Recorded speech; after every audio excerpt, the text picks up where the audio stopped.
casos, você não consegue nem se fortalecer.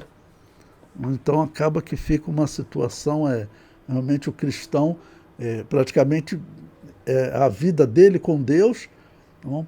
E é a vida, vamos dizer, do pouco que ele consegue, como em momentos como esses, né? Que nós aqui professamos uma mesma fé, uma fé escatológica, a nossa esperança é a mesma, mas vocês sabem que tem parte da Assembleia de Deus que nem acredita mais em arrebatamento. Eu falo porque a Assembleia de Deus, a CPAD, lançou um livro que diz que é heresia pregar o arrebatamento, que é pregar o dispensacionalismo, né? E diz que isso é heresia. Então tem pessoas na Assembleia de Deus que não acreditam, senão não publicaria aquele livro, né? Então tem pessoas que não acreditam, tem pessoas que estão perdendo a fé mesmo. E essa confusão, é claro que isso afeta até, vamos dizer, a espiritualidade da igreja num todo, a ponto de você ir num culto e não sentir mais aquilo que você estava sentindo antes. Eu contei para vocês e cito o exemplo aqui de novo. Tem um pastor conhecido que ele está lá nos Estados Unidos e a Assembleia de Deus dos Estados Unidos procurou ele, porque ele está tentando acertar a documentação dele lá nos Estados Unidos. Ele ainda está com um visto temporário. Talvez aqui até alguém conheça ele é filho do falecido pastor Jurandir Nascimento Barros, e nós estávamos conversando, ele pastoreando uma igreja lá nos Estados Unidos, e a Assembleia de Deus dos Estados Unidos procurou ele.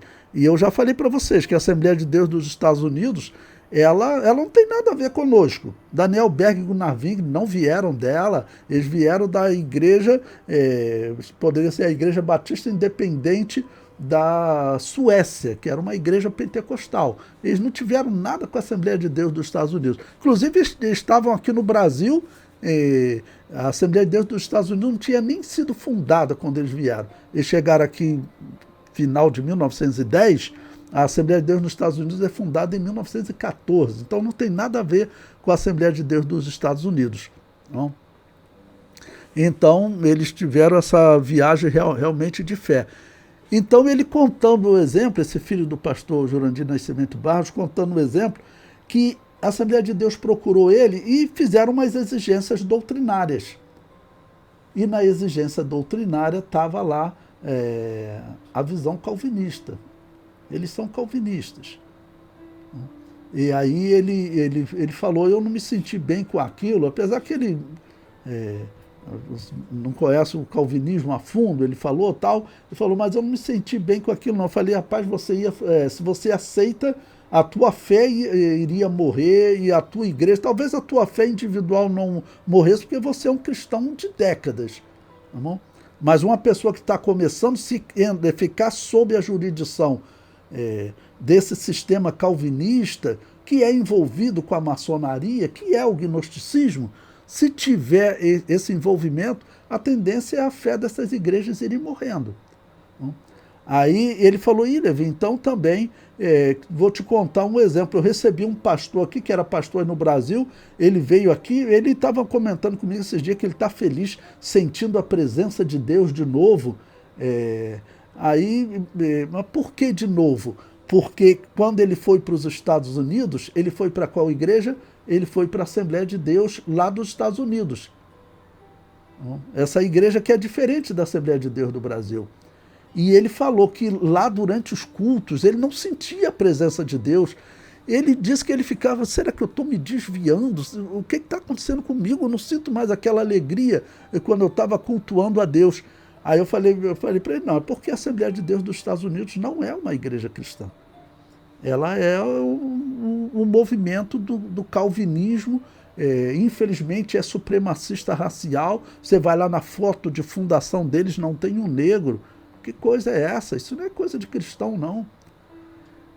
E acaba que isso se assemelha ao Donald Trump, porque, como eu falo para vocês, acaba que, como eu pesquiso esse tema de história da igreja, eu vejo a maçonaria trabalhando intensamente intensamente, para ela poder controlar a igreja.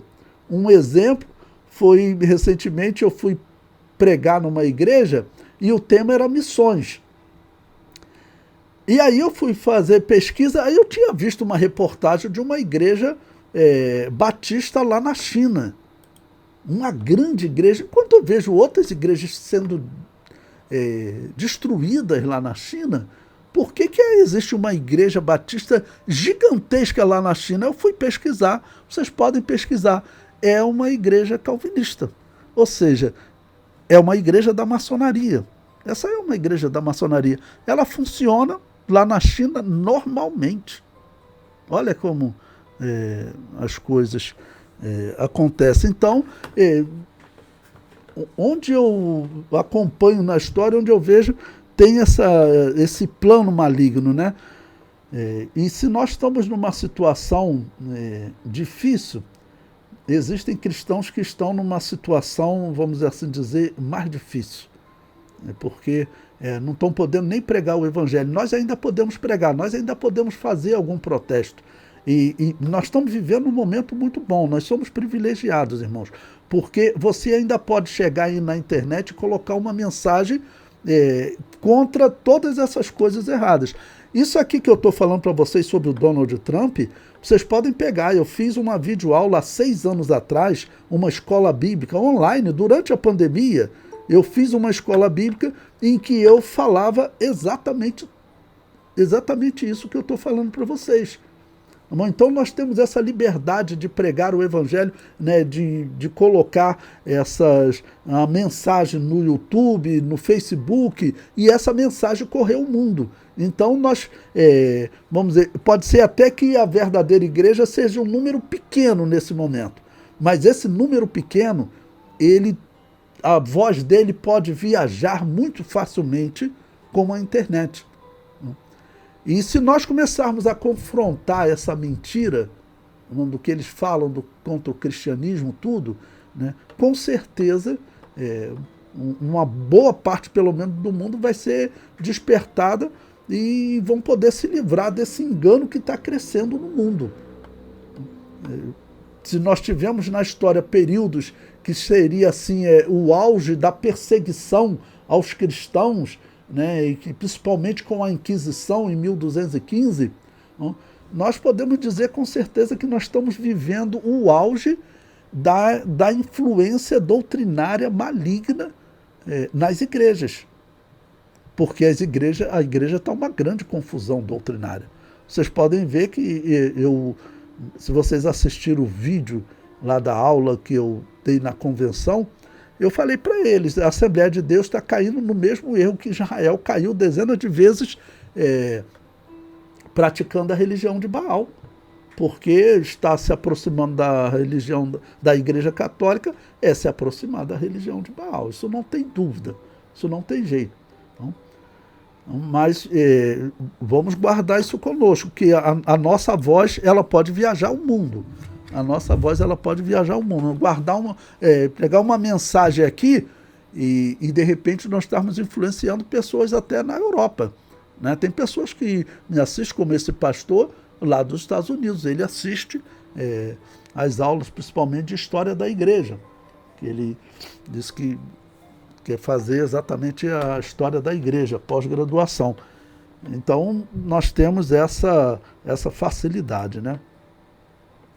Bom, são 9h06 agora, como então não teve pergunta, eu pergunto, alguém gostaria de fazer alguma pergunta, já que então eu não separei ninguém, ou podemos separar hoje. Irmã Márcia Rosária, a irmã pode separar uma pergunta de escatologia para a semana que vem? Posso sim. Então tá bom. Deixa eu perguntar, a irmã Janete, a irmã já participou fazendo pergunta? Eu fui escolhida para estar fazendo a pergunta. Então é a irmã que ia fazer a pergunta hoje? Tá certo, eu até perguntei. Então por favor, irmã, pode fazer a pergunta que eu não anotei e eu esqueci. Qual é a pergunta, então, que a irmã tem de escatologia? pensei, e a pergunta que eu vou fazer na relação... graça e paz a todos. Amém. Eu estou no meu local de trabalho e toda hora eu paro. Então, é sobre Gog e Magog. Está ligado à escatologia, né? Ao Apocalipse. Isso.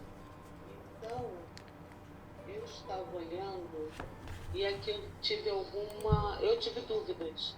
Porque no livro de Gênesis, no capítulo 10, versículo 2, fala que Magog é descendente de Jafé e é filho de Noé.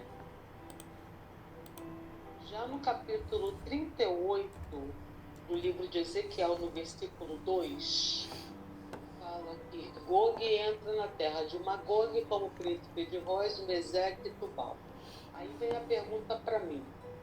Magog é um homem ou é o nome de um lugar? Pois bem, então vamos responder a pergunta. Tem mais perguntas, eu vou esperar. Tá bom. Vamos por parte, então. Então, vamos responder a pergunta da irmã Janete sobre a questão de Gog e Magog. Bom, a irmã observou que o termo Gog, esse termo, ele não aparece em Gênesis, aparece só Magog. Na verdade, o termo Gog, irmãos, isso é algo importante. Ele não é um personagem. Gog é um reino. O termo Gog significa um reino, tá bom? Então, ele é o reino de Magog. Magog é um filho de Jafé, como a irmã falou. Isso, está falhando o som para a irmã? A minha falhou, não entendi. Tá bom. Eu vou... não entendi mais. Tá bom. Eu vou repetir. O termo Gog, ele significa reino. Então, Gog, Magog, significa reino de Magog. Mas as traduções começaram a colocar Gog e Magog como se fossem dois homens, tá bom? Pois bem, Magog, quem é Magog? Os filhos de Jafé, qual a região que eles teriam ocupado na história, irmã? Se a irmã pegar aquele mapa da CPAD, as nações depois do dilúvio, a irmã vai ver que Magog, ele ocupou tanto uma região que vai para a Pérsia e Índia, né? Como também uma região do norte da Europa e parte da Rússia e da China. Okay? Então, Magog normalmente é interpretado na história como sendo um grupo de nações liderados pela Rússia. Porque quando você vê em Ezequiel, tá bom? Você vê que ele é um líder de nações, como aparece ali. Ali aparece diversos aliados dele, né? Entre esses aliados, você vai encontrar, por exemplo, a Pérsia. Qual era a Pérsia no tempo que Ezequiel foi revelado? A Pérsia equivale hoje ao Irã. E hoje o Irã, nós sabemos, ele é um aliado da Rússia, né? Um aliado da Rússia e da China. Então, normalmente esse Magog, ele é interpretado como sendo a Rússia e os seus aliados que lutarão contra Israel durante a grande tribulação. Você veja como é significativa essa interpretação, irmã Janete. Na década de 80, era o que a Assembleia de Deus pregava, né? O que muitos intérpretes pregavam até antes da década de 80. Estou falando que foi o tempo que eu estudei, né? Mas que a Rússia seria o grande inimigo de Israel no fim dos tempos. Bom, o que aconteceu na década... Está falhando muito aqui. Então, irmã, eu acredito que o problema seja então aí na internet da irmã. Os outros irmãos, está falhando ou está normal o áudio? Normal. Está normal. Aí o que eu vou fazer, irmã Janete? Eu estou gravando, né? Aí depois a irmã, então, porque eu não vou conseguir... Aqui ver se eu consigo botar... Realmente eu estou usando os dados móveis, a internet está aqui. Agora eu botei nos meus dados móveis. Pronto. Ah, tá certo. Vamos então ver se... Aí, mesmo se falhar, eu vou continuar por causa da gravação, aí depois, tá bom? Porque senão eu perco também a sequência, tá ok? Então eu estava falando que é muito significativo essa interpretação que era feita, né, da Rússia. Eu estava falando que na década de 90, quando a Rússia, a antiga União das Repúblicas Socialistas Soviéticas, né, que a Rússia era líder, quando ela se desfez e a Rússia enfraqueceu, né, aí todos começaram a falar, cadê aqueles assembleianos que diziam que a Rússia seria, vamos dizer, uma potência que iria atacar Israel, a Rússia está só caindo. O que aconteceu agora nos últimos anos? A Rússia novamente começou a aparecer no cenário, ok? E podemos dizer que os aliados profetizados de Magog, que é a Pérsia e outros países assim, né, os aliados de Magog, eles estão como aliados da Rússia. Então, essa profecia de Magog que aparece em Ezequiel, ela tem um significado importante. Se vocês quiserem abrir, né, Ezequiel capítulo 38, não? Ou seja, esse período, se você observar, é um período que ele ocorre antes daquela transformação que ocorre em Israel. Antes daquela transformação que ocorre em Israel, que ocorre no templo, os capítulos seguintes, se você continuar lendo, são os capítulos que falam da restauração do templo. Então, esse período que esse ataque de Magog, ele é interpretado como sendo um período anterior à reconstrução do templo. Ou seja, então é no final durante a grande tribulação. Restauração do templo aqui é restauração espiritual, tá bom, irmãos? Não é reconstrução. Então, esse Gog e Magog, ele aparece e logo depois, quando ele é vencido, aí você pode ler, por exemplo, capítulo 44, a restauração do templo, né? Capítulo 43 também, restauração do templo, a glória do Senhor. Isso aí já é durante o milênio. Então, esse Magog, ele aparece antes do milênio. Por que essa pergunta da irmã é interessante? Porque esse Magog, então, ele aparece no final da grande tribulação. E aí a irmã poderá me perguntar o seguinte, pastor, mas e aquele Magog que aparece lá no final do Apocalipse? Tá bom? Ou seja, existem 1000 anos de diferença entre o Magog de Ezequiel e o Magog do Apocalipse. Principalmente se nós olharmos Ezequiel numa sequência cronológica, né, como eu disse, o Magog aparece no capítulo 38. Aparece no capítulo 38 e depois quando você vê a partir, aparece no capítulo 39 também, né? Ok? Mas quando você vê a partir do Apocalipse 40, já vai começar a falar na transformação de Israel. O capítulo 38 é a profecia... 40 não. Se enganou aí.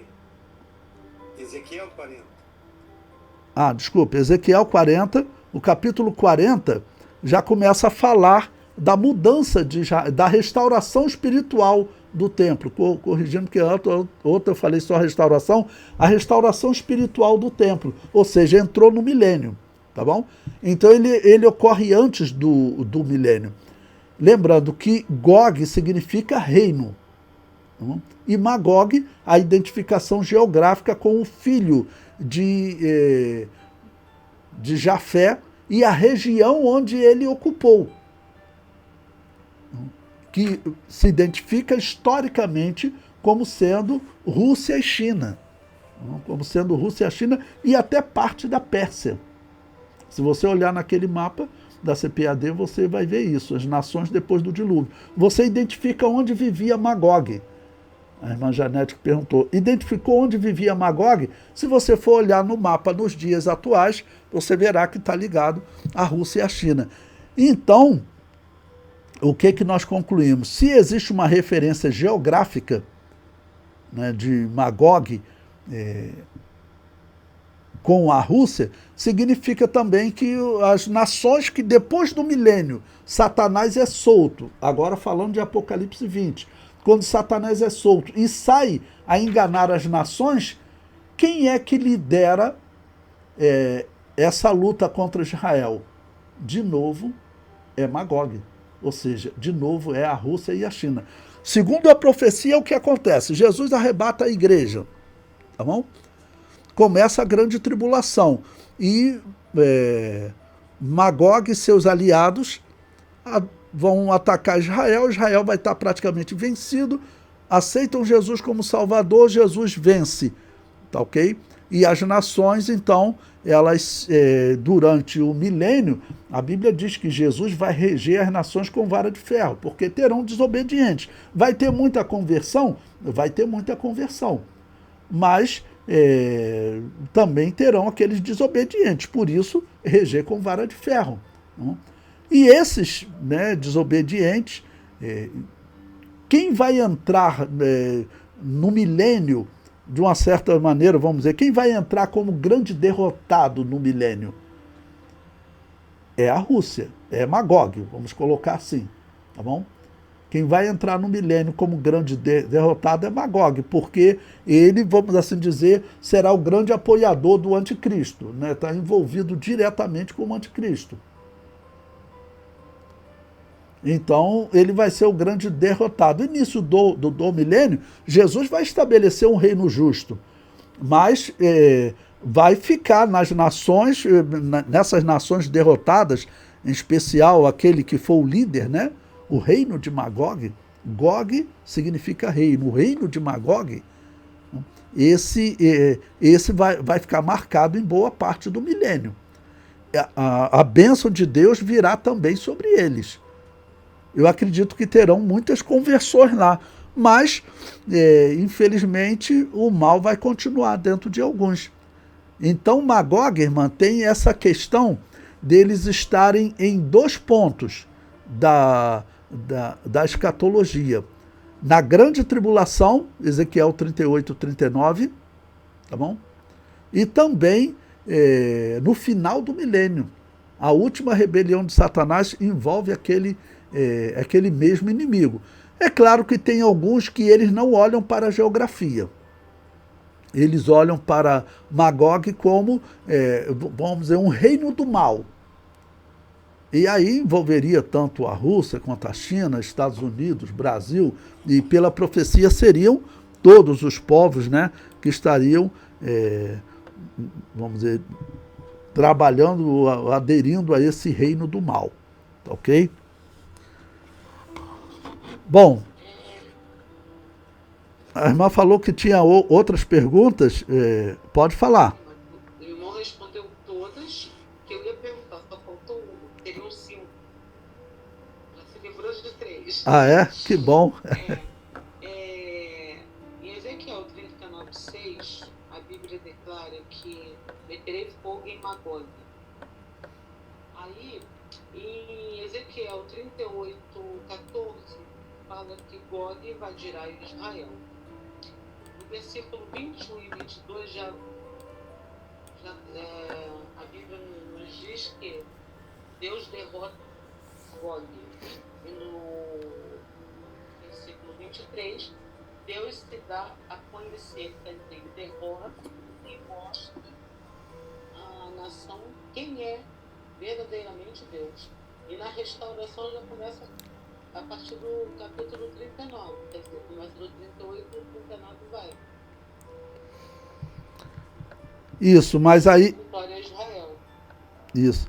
A irmã quer saber, aí eu repete a pergunta... Quero saber, a pergunta vai vir agora. Quem será Gog que se levantará contra Israel? Então, nessa interpretação, irmã, eu acredito que será a Rússia, entendeu? Eu acredito que a Rússia realmente é provavelmente esse país que vai querer dominar Israel. E vou até colocar para a irmã uma razão. A irmã sabe que aquela região ali onde Israel vive, É uma região que hoje Estados Unidos, França e Inglaterra estão de um lado, que briga por aquela região, e Rússia e China estão de outro lado. Por quê? Aquela região ali, ela é uma região fundamental para o comércio do mundo. Hoje o mundo depende muito do comércio. Não?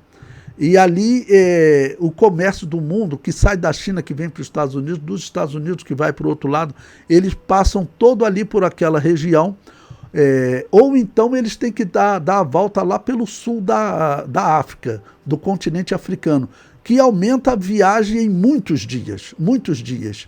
Tá bom? Então, eu esqueci o termo, se alguém puder me lembrar, aquela passagem de navios que tem ali. Gibraltar? Gibraltar. Não é o Estreito de Gibraltar, não. É um estreito. Não é um estreito, não. É um canal que eles fizeram, é canal de Suez. Canal de Suez. É o canal de Suez. Isso, pode chamar de... É o canal de Suez, que fica ali no Egito. O país que dominar aquele canal, tá bom? Ele domina o comércio do mundo. Quem é que domina aquele canal? É Estados Unidos, Inglaterra e França, que venceram a Segunda Guerra Mundial. E uma das razões deles terem ocupado aquela terra de Canaã, onde Israel vivia, não é que eles amassem Israel, não. É porque eles queriam manter uma força ali, tá bom? Para eles poderem continuar dominando aquela região. Eles precisam de um aliado ali naquela região. Todos os outros países, eles normalmente são aliados da Rússia. Né? O mundo árabe. O único aliado dos Estados Unidos ali, naquela região, é Israel. Também a Arábia Saudita, né? Mas a maioria dos países, eles estão do lado da Rússia. Então existe a possibilidade da Rússia querer brigar por aquele lugar, porque, vamos dizer, o domínio do comércio no mundo, ele passa ali por aquela região. Todo o comércio da Europa com a Ásia e o que eles trazem de comércio aqui para o Brasil, também, muito passa ali por aquela região. E como eu disse, a Segunda Guerra Mundial, aquele embate, uma das razões que uma região que eles queriam dominar, que para eles é fundamental para manter o controle do comércio do mundo, é o canal de Suez. E esse canal de Suez, hoje ele é controlado pelos Estados Unidos, Inglaterra e França. A Rússia, ela quer ali o canal de Suez. Se ela tirar Israel de jogada, se ela dominar Israel, vamos dizer, aquela região ali do Egito, Jordânia, toda aquela região em volta do canal de Suez fica no controle da Rússia. E a Rússia, o que ela pode confrontar os Estados Unidos? Pode. Porque a Rússia, inclusive, a bomba mais potente que existe atualmente no mundo é uma bomba russa, né? Que ela é chamada, acho que, mãe de todas as bombas. Deixa eu ver, a bomba está aqui, ó, a bomba mais potente do mundo. A internet é tão fácil, né? Olha, a bomba mais potente já detonada foi a Tsar Bomba, uma bomba nuclear soviética testada em 1961 com uma potência de 57 milhões de toneladas de TNT, o que a tornou a maior explosão já provocada pelo homem na história. Essa arma termonuclear, também conhecida como a bomba de Kizar, foi testada em um arquipélago no Círculo Ártico. Ainda até hoje, a bomba. Os Estados Unidos nunca fizeram uma bomba dessa potência. Então, a Rússia ela pode confrontar. Ela bota, vou botar meus submarinos nucleares aí. Se você jogar a bomba aqui, eu destruo vocês aí. E a situação que o mundo está. Então, se a Rússia, vamos dizer, tentar invadir Israel, uma guerra entre dois países que têm armas atômicas, essa guerra praticamente não acontece. Se ela começar, ela acaba. Se a Rússia jogar uma bomba nos Estados Unidos, automaticamente os Estados Unidos vai jogar bomba lá. Ou seja, a vida na Terra acaba. A vida na Terra acaba. Isso correu esse risco numa briga por Cuba na década de 60. Estados Unidos e Rússia chegaram a estar com submarinos atômicos ali se ameaçando.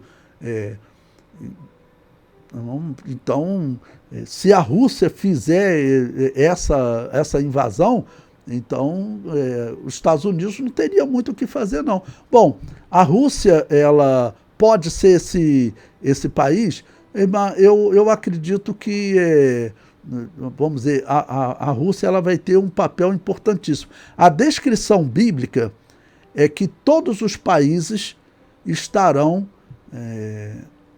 contra Israel. Todos os países estarão contra Israel. E aí, certamente, estará incluído os Estados Unidos também. E o líder de toda essa conspiração, dessa coisa ruim, seria a Rússia. Seria a Rússia. Você veja que a Rússia é um país estranho, né? Ao mesmo tempo que vigora o comunismo, que defende o ateísmo, ao mesmo tempo eles têm o controle de uma religião.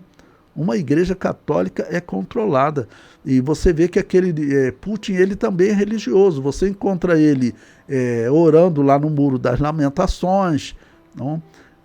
Só que com certeza o indivíduo é religioso do mal, né? Até a igreja que ele lidera é uma religião pagã, tá bom? Então, irmã Janete, respondendo a pergunta, provavelmente é a Rússia, a líder, então, tá ok?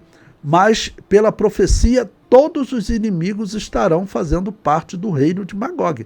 Todas as nações estarão contra Israel. Todas as nações estarão apoiando essa guerra contra Israel, que acontece no fim da grande tribulação. E no final do milênio também é a mesma coisa. No final do milênio também, Satanás sai a enganar as nações e, de novo, as nações são convencidas, ou pelo menos os líderes são convencidos por Satanás a fazer guerra a Israel e aquele que está sentado no trono e ao Cordeiro. Ok? Respondido, irmã Janete? Sim. Ok. Bom, mas alguém tem alguma coisa que eu falei nesse tópico? Eu estou gravando, que eu sempre gravo esse diálogo, né? Esse tópico que eu falei sobre Gog e Magog gerou dúvida em alguém? Aproveita esse momento de diálogo para nós podermos, no caso, tirar dúvidas. Se tiver a oportunidade de estar agora. Ou se tiver outra pergunta também a fazer, são 9h30, ainda temos tempo aí para perguntas ainda.